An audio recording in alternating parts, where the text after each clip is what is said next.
En las últimas décadas ha salido a la luz la alarmante realidad del abuso sexual infantil. Los niños siempre han sido maltratados, hoy continúan siéndolo.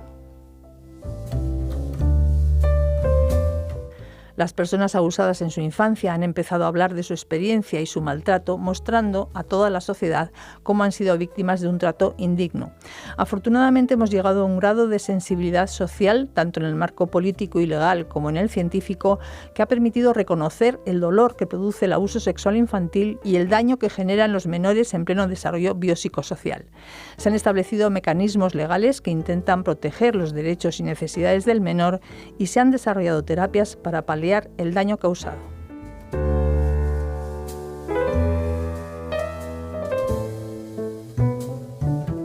En Sin Distancias nos ocupamos hoy del abuso sexual infantil con la ayuda de Blanca Mas Gese, profesora del Departamento de Psicología de la Personalidad, de Evaluación y Tratamientos Psicológicos de la UNED, psicoterapeuta, lleva muchos años trabajando en trauma psicológico, es directora del Máster en Trastornos Postraumáticos de la UNED y además es una gran colaboradora de este espacio en Sin Distancias. Blanca, muchísimas gracias y bienvenida. Hola Maite, ¿qué hay? Para entrar de lleno en este asunto, Blanca, vamos a comenzar por el concepto mismo de abuso sexual infantil. ¿Qué se entiende desde la psicología clínica por abuso sexual a niños o a menores?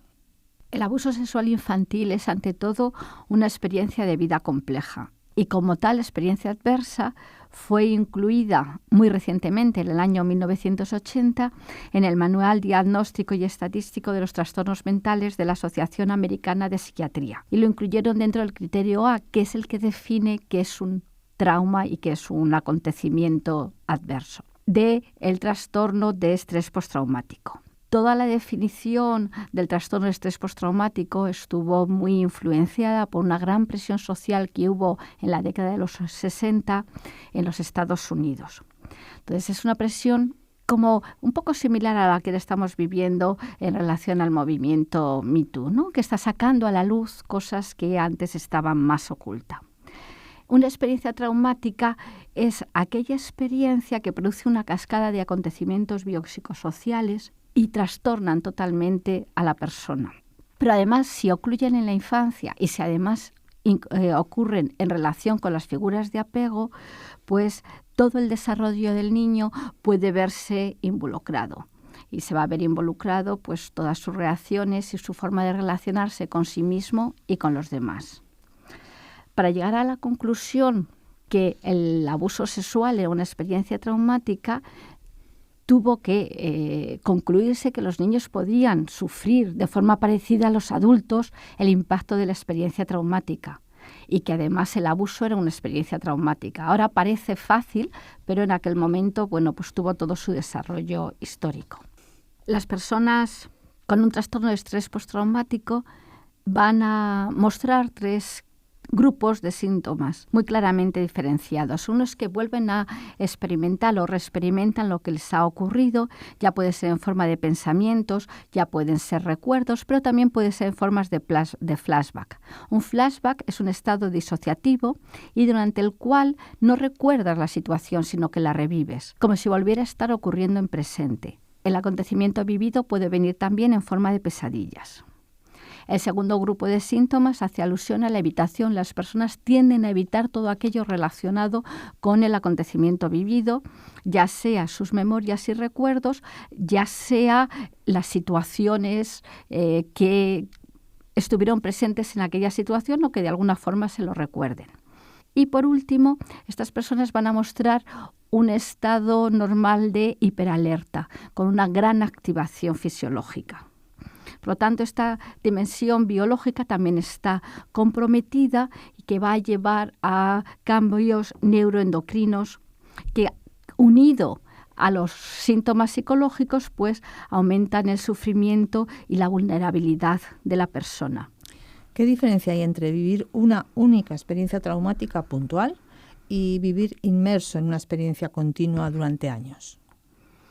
Sí, eso es muy importante porque el TEP, el trastorno de estrés postraumático, se definió más para una experiencia puntual, algo que ocurre y desaparece. Te conmociona, pero desaparece. Pero lo que sí se ha visto, y se ha visto especialmente en estas situaciones de infancia maltratada o en situaciones de guerra, que la experiencia se va desarrollando durante mucho tiempo. Entonces, claro, esto es una situación que requiere al niño o a la niña adaptarse a ella para poder seguir sobreviviendo. Por lo tanto, no puede ser el mismo impacto el de una experiencia puntual, aunque sea brutal, a una experiencia brutal continuada. Dentro del campo de la psicología hay dos autores muy importantes, Leona Orter y Judy Herman, que hicieron mucho hincapié en el desarrollo del concepto de trauma complejo, que sería como tendrías los mismos síntomas que aparecen en el trauma normal, pero sería más complicado y más doloroso. El trauma complejo se ha reconocido recientemente en el último CIE-11, en el año 2018, es decir, es que todos estos desarrollos están siendo muy recientes. Y cuando hablamos de trauma complejo, las personas, además de lo que hemos dicho antes, tienen unos problemas importantes para regular su afecto, tienen unas creencias muy negativas sobre uno mismo, como disminuido, deteriorado, sin valor. Luego además aparecen muchos sentimientos de vergüenza, culpa, fracaso. Además tienen grandes problemas para mantener las relaciones sociales o para sentirse cerca de los demás. Estos síntomas se extienden a todas las áreas de la vida de la persona, ya sea el trabajo, ya sea la educación, ya sea el ocio. Es decir, toda la vida de la persona está comprometida. Lo que llama la atención realmente es el reconocimiento tan tardío de todas estas consecuencias de esta experiencia traumática. Sí, ¿verdad? ¿Qué otras aportaciones importantes hay sobre los síntomas de las experiencias traumáticas por parte de otros autores o que quieras resaltar? A mí me gusta mucho el modelo de Frewin y Lanius. Es un modelo muy reciente, del 2015. En ellos ven la persona que ha vivido un trastorno, un trauma crónico, lo ven como lo estudian dentro de 4 dimensiones. Una es la dimensión tiempo. Todas las personas nos situamos en el tiempo y el tiempo tiene una velocidad, tiene una dirección, va del pasado al futuro y una continuidad. Bien, pues cuando uno vive un acontecimiento traumático, esa dimensión puede alterarse. La velocidad puede cambiar. Muchos hemos tenido esta experiencia. El tiempo puede pasar volando o el tiempo puede ser larguísimo. Las cosas pueden ocurrir como a cámara lenta. La dirección y la continuidad también pueden estar alteradas. Las personas con un trastorno de estrés postraumático complejo que han vivido un trauma crónico tienen la sensación, como hemos dicho antes, que las cosas vuelven a ocurrir. Por lo tanto, el pasado se hace presente y el presente desaparece. Esta dimensión de pasado de estos acontecimientos no llega. Entonces, su tiempo está alterado. La siguiente dimensión importante es la narrativa. Las personas tenemos una estructura narrativa en la que nos incorporamos a ella con un yo en primera persona. Bien, pues las personas que han vivido un trauma crónico, en vez de narrar su vida en primera persona, aparece narrada como segunda o tercera persona. Por lo tanto, ahí también hay una alteración muy importante. También normalmente todas las personas tenemos la experiencia de ser un ser físico, de estar en y pertenecer a un cuerpo. Esta experiencia también puede estar alterada, de tal forma que puede haber momentos puntuales en los que la persona se sienta fuera de su cuerpo o que le faltan partes del cuerpo, una pierna, una mano, o bien simplemente no se reconocen ante un espejo. Es decir, la corporalidad está alterada. Y por último, podemos hablar también de la emoción, porque las experiencias emocionales de estas personas siempre van a venir con una intensidad muy fuerte y con una valencia negativa. También es posible que nos encontremos en el otro polo en el que ellas se sientan incapaces de sentir ningún tipo de emociones. Sí, de todo eso hablaremos con más detalle a lo mejor un poco más adelante, del trabajo del terapeuta con las emociones y con la falta de emoción. ¿Alguna conclusión ya para recoger todas estas aportaciones de estos autores hacia una definición más concreta de lo que es el abuso sexual infantil? Si quieres, para acabar con estos autores, sí podemos decir que quede muy claro que, según ellos, las personas que han vivido un trauma crónico han perdido la capacidad de vivir conscientemente en el presente real, de experimentar la sensación de discurrir el tiempo, tienen deteriorada también o alterada su capacidad y su habilidad para comunicar el trauma de forma coherente y en primera persona, y también está alterada esta sensación de poseer un cuerpo, de estar y pertenecer conscientemente a un cuerpo. Por lo tanto, todos estos problemas unidos a la alta alteración emocional les va a generar un sufrimiento muy grande. Si volvemos otra vez a qué es el abuso sexual, a mí me gustaría leer una definición muy temprana del año 78, en la que se denominaba abuso sexual infantil a la implicación de un niño o un adolescente en actividades sexuales que no son aún plenamente comprendidas, a las cuales no tienen capacidad para consentir o que violan los tabúes sociales de los papeles familiares. Unos compañeros, Antonio Fernández y Guerrero, que Antonio Fernández fue alumno de esta casa y ahora trabaja en los temas del maltrato infantil, dicen además que el abuso sexual tiene como objetivo una parte íntima y altamente sensible de las personas, su sexualidad, en un momento en el que se está en desarrollo y en que no tiene las capacidades necesarias para entender las implicaciones de lo que está pasando. Entonces aquí nos encontramos ya con 3 grandes hitos que es muy importante tenerlos claros porque son los que nos van a ayudar luego en la terapia para que la persona abusada comprenda qué le ha pasado. Los hitos son que cuando hay un abuso hay siempre una diferencia en poder, en conocimiento y en gratificación. El abusador es el que tiene el poder. Tiene el poder ya porque sea una figura de autoridad, ya que porque sea el grande o simplemente porque es más grande físicamente. También tiene mucho mayor conocimiento, sabe mejor, entiende mejor qué es lo que está pasando y qué normas sociales se están saltando. El menor, su conocimiento de la implicación de lo que está ocurriendo no es tan poderoso. Y por último, el abusador busca su gratificación. Intenta engañar al niño con palabras como tú lo deseas tanto como yo, etcétera. Busca a lo mejor que se excite, pero simplemente porque busca su propia gratificación. Etxeburua, que es profesor de psicología en el País Vasco, también hace hincapié en estos criterios, ¿no? Para él, para que haya un abuso sexual infantil, tiene que haber una relación de desigualdad entre el agresor y la víctima y la utilización del menor como un objeto sexual. Está claro, Blanca, que estamos ante la forma más grave de maltrato, la más urgente, la más oculta también. Se trata de un delito muy poco denunciado. ¿Es un delito?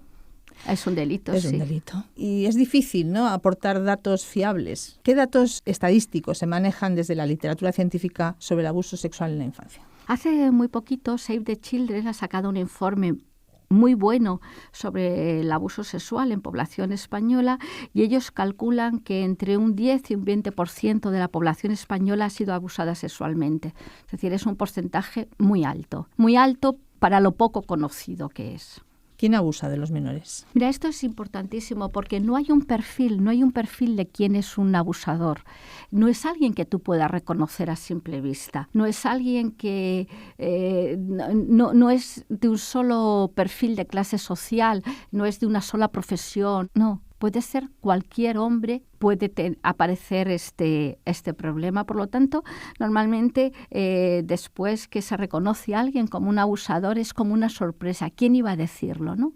¿Quién iba a decirlo con lo buen padre que parecía? ¿Quién iba a decirlo con el buen profesor que parecía? Es decir, no está restringido y es de antemano no es fácil reconocerlo. Aunque los extraños pueden abusar de los niños, normalmente, y esto es terrible, normalmente los abusos sexuales se dan por personas que conocen previamente a los niños. Digo, es terrible porque además del daño que se les hace, rompen la confianza, les traicionan en su confianza, es como un doble abuso, un abuso en su intimidad y un abuso en su confianza. Claro, va a producir un mayor daño psicológico. Ahora mismo estamos oyendo en la televisión o en los medios de comunicación el número de personas, la pederastía en la Iglesia, y están saliendo a la luz estos casos. Me parece importante que salgan a la luz estos problemas, pero que no nos lleve a confusión. No solamente ocurre dentro de la Iglesia, puede ocurrir en cualquier ámbito. ¿También abusan las mujeres, Blanca? Sí, aunque en un porcentaje mucho menor. Save the Children, en el mismo informe, afirma que si los hombres dentro de los abusadores son un 86,6%, las mujeres son un 13,9%. Es decir, el porcentaje es mucho más bajo, pero bueno, también es posible.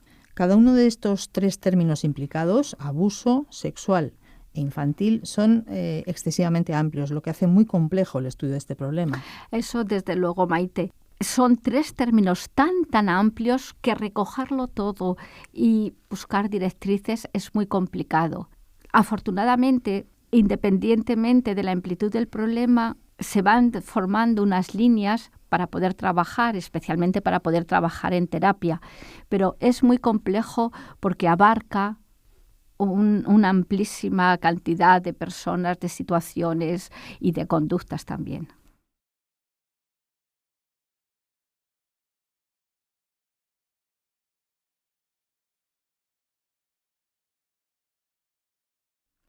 Esto es Sin Distancias, el tiempo de radio de la UNED en Radio 3. Nos acompaña Blanca Mas, profesora del Departamento de Psicología de la Personalidad, de Evaluación y Tratamientos Psicológicos de esta universidad y especialista en trastornos de estrés postraumático. Con su ayuda estamos hablando del abuso sexual en la infancia.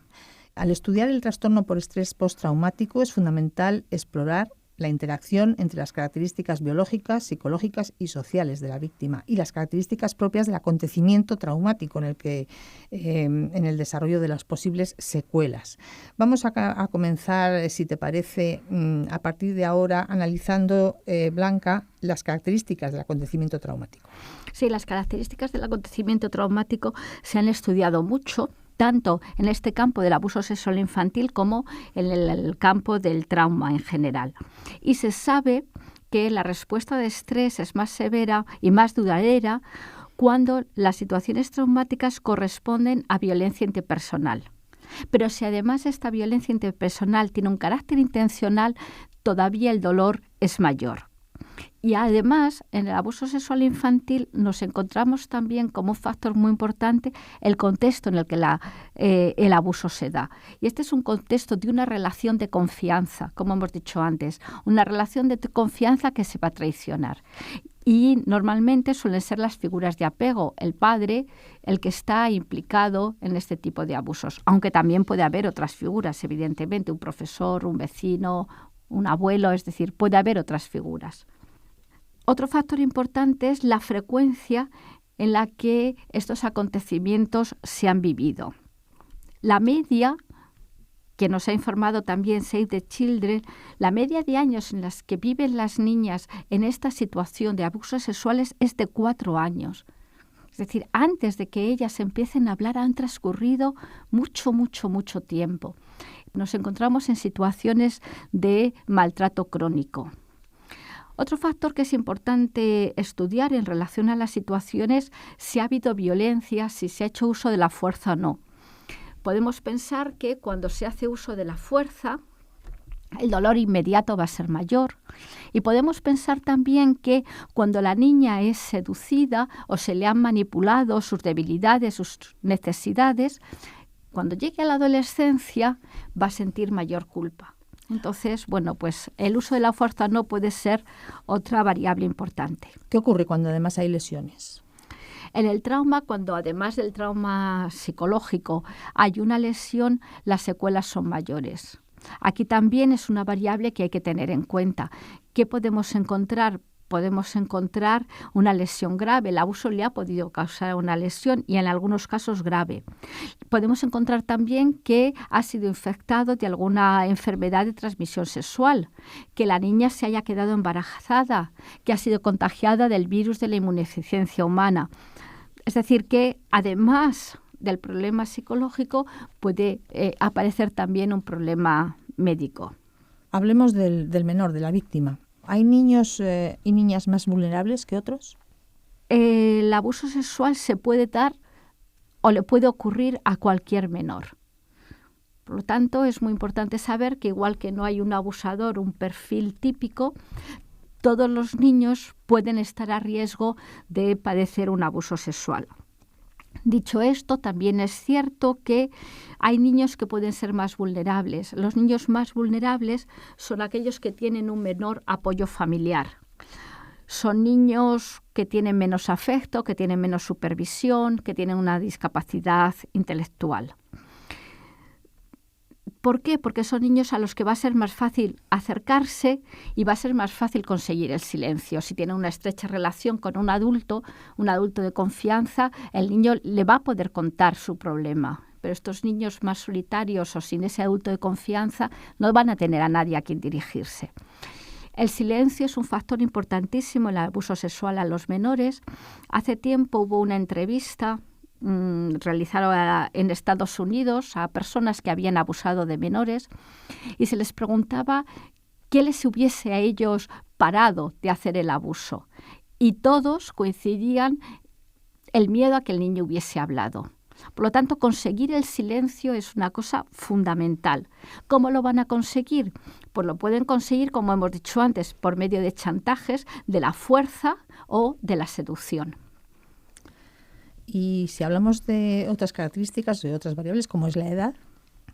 Sí, la edad es importante porque dijimos antes que el término abuso sexual infantil es un término muy amplio porque como infancia o como menor el rango de edad es enorme y por lo tanto las variaciones en este desarrollo evolutivo son importantes. Por lo tanto, la edad va a ser un factor importante, una variable importante para las secuelas que va a producir el abuso. Porque hay que tener en cuenta que es una experiencia traumática que va a incidir sobre un cerebro en desarrollo. Entonces, no solamente es este cerebro que se está formando, sino también, según la edad que tenga el menor, la apreciación de lo que le está ocurriendo va a ser distinta. Las estrategias de afrontamiento también van a ser distintas. La percepción de control también va a ser distinta. Por ejemplo, en los adolescentes, después de un abuso, pues tienden a aparecer alteraciones emocionales. En los niños suele aparecer como más conductas de conducta sexualizada, pérdida de control de esfínteres, es decir, que la propia respuesta se va a adecuar al desarrollo evolutivo del niño.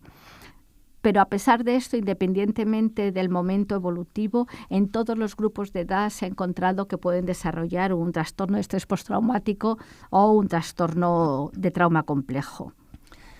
También se han estudiado las diferencias de género. ¿Qué diferencias hay entre niñas y niños como víctimas de abuso sexual?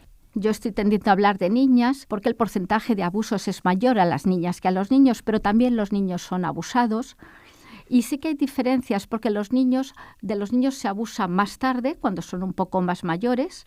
Además, de los niños suele abusar un desconocido o un conocido, pero no dentro del ámbito familiar. Y si el niño es abusado por un hombre, hay una connotación de homosexualidad, que esta connotación no está presente en las niñas. Dentro de los trabajos que se está haciendo con los refugiados, se ha visto que el abuso sexual a los niños se emplea también como arma de guerra para humillarles, para quitarles poder, para destrozarles moralmente, ¿no? Entonces, bueno, pues ahí en la expresión del trastorno podrían aparecer diferencias.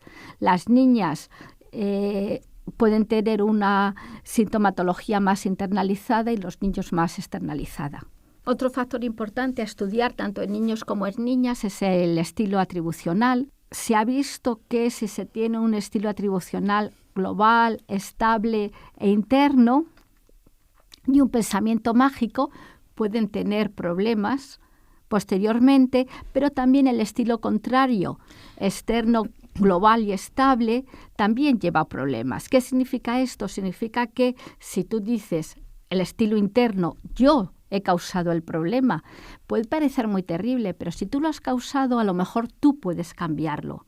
El estilo atribucional te refieres a la forma en que se vive esa experiencia. Sí, esto que me ha ocurrido lo he causado yo soy quien causa siempre estos problemas, es algo estable, es algo global. O viene de fuera, pero si lo has causado tú, tienes la culpa. Si viene de fuera, tienes la indefensión. Es decir, son estilos, al ser estables, son estilos que pueden causar mucho dolor. ¿Qué otros factores podrían estar jugando un papel en el desarrollo de problemas en el abuso sexual infantil? Se han estudiado mucho menos, pero dentro del trauma en general sí que han sido importantes, como es qué ocurre durante la propia experiencia del abuso, si hay disociación, cómo es el afrontamiento durante el propio abuso y cuál es el peligro vital que se ha percibido. Estos factores, como te digo, no están tan conocidos, pero sería muy importante estudiarlos. ¿Y qué otras características del menor podrían mitigar el efecto del abuso? Como hemos hablado antes de ese estilo atribucional, tener un estilo atribucional menos sesgado, más ecuánime, puede ser una ayuda para mitigar el efecto del abuso. También las habilidades para resolver problemas, la esperanza, la fantasía y tener un cociente intelectual alto puede ser una ayuda. Probablemente porque sean estos niños más inteligentes los que más apoyo reciban de sus maestros. Hablemos del entorno familiar, de las características familiares, del entorno social del niño. ¿Cómo puede afectar? En psicología es obvio decir que unas relaciones seguras en la primera infancia son como el fundamento para el desarrollo posterior de la vida del niño. Por lo tanto, es muy importante intentar entender las características de la familia en la que se da el abuso. Vuelvo a repetir, el tema del abuso sexual infantil es amplísimo. Y ello no quiere decir que se dé en todos los casos, pero sí que hay que tener en cuenta algunas características de la madre, del padre, de la estructura familiar, si hay violencia, si la madre fue abusada, si el padre es violento. Es decir, toda esa familia puede ser también un apoyo hacia un trastorno mental o un apoyo hacia salir bien del problema. Porque también se sabe hoy día que los niños que sufren abusos sexuales pueden haber sufrido otros tipos de maltrato. Es decir, no es el único maltrato que han sufrido. Por tanto, diferenciar la carga de uno y otro es difícil. A través de los estudios en el trauma en general, se ha visto que una variable importantísima es el apoyo social. Las personas que reciben apoyo social después de un trauma, bueno, pues pueden discurrir sin ir a patología, sin desarrollar un trastorno posteriormente. La reacción de la madre en estos casos es muy importante, pero teniendo en cuenta que, claro, para la madre a lo mejor saber lo que ha ocurrido también es un shock y también tiene unas altas connotaciones emocionales. Por lo tanto, a lo mejor no va a poder sustentarse ella misma y sustentar a la niña. No hay que culpar a la madre que reacciona como puede ante una noticia tan terrible, pero la reacción y el apoyo social sí que se sabe que es una medida importante. ¿Por qué? Porque cuando uno comparte una experiencia de esta intensidad, pues vas reduciendo esa alta emocionalidad, vas integrando, vas validando y también puede dar paso a una terapia adecuada. ¿Y qué ocurre cuando no solo no hay apoyo, sino que además hay una respuesta social negativa? La respuesta social negativa es gravísima y es muy, muy frecuente, porque entonces lo que ocurre es que el menor es culpado de alguna forma por lo que ha ocurrido. Este apoyo social negativo lo que nos va a llevar es hacia una mayor prevalencia de trastorno de estrés postraumático. El menor puede ser culpado de destruir a la familia, puede ser culpado de todo, ¿no? Imagínate, por ejemplo, un adolescente que tiene un abuso cuando está haciendo algo en un momento que la familia no le había dado permiso para salir. Bueno, pues a la vuelta la reacción puede ser muy negativa, sin darse cuenta que ese adolescente en ese momento necesita todo el apoyo de la familia. Y por último también se sabe que no todos los menores cuentan su experiencia y que si la cuentan tardíamente. Y entonces ese tiempo en el que guardan ese secreto culposo es un tiempo muy importante, es un tiempo de mucho sufrimiento, que también puede estar afectando para desarrollar un mayor dolor emocional. Bueno, hemos dicho antes que es un delito, por lo tanto se denuncia y hay que denunciarlo. ¿Qué consecuencias tiene para el niño denunciar los hechos? Y lo que conlleva las declaraciones, el juicio. Esta experiencia también puede ser muy difícil. Es de hecho una experiencia muy difícil y ahora se está intentando ver cómo se puede convertir en una experiencia que fortalezca al niño, porque si no se hace siguiendo todos los protocolos es muy fácil volver a retraumatizar al menor. Yo animo al que quiera leerlo a que vea el informe de Save the Children, en el que se estudian las deficiencias del sistema judicial en España y se aportan además, pues algunas cosas que podrían hacerse en favor de los niños. De acuerdo, pues aquí lo vamos a dejar de momento, Blanca. Hemos abordado cuestiones muy, muy importantes para entender un poco lo que es el abuso sexual en la infancia, características, dimensiones, síntomas, impacto en las víctimas, y vamos a dejar para un próximo programa cuestiones sobre la detección, las secuelas psicológicas y el tratamiento. Blanca Mas GS es profesora del Departamento de Psicología de la Personalidad, Evaluación y Tratamientos Psicológicos de la UNED, especialista en psicopatología y salud, en trauma psicológico. Y nada más, darte las gracias por tus aportaciones, interesantísimas aportaciones a Sin Distancias una vez más. Muchas gracias, Maite. Muchas gracias a todos.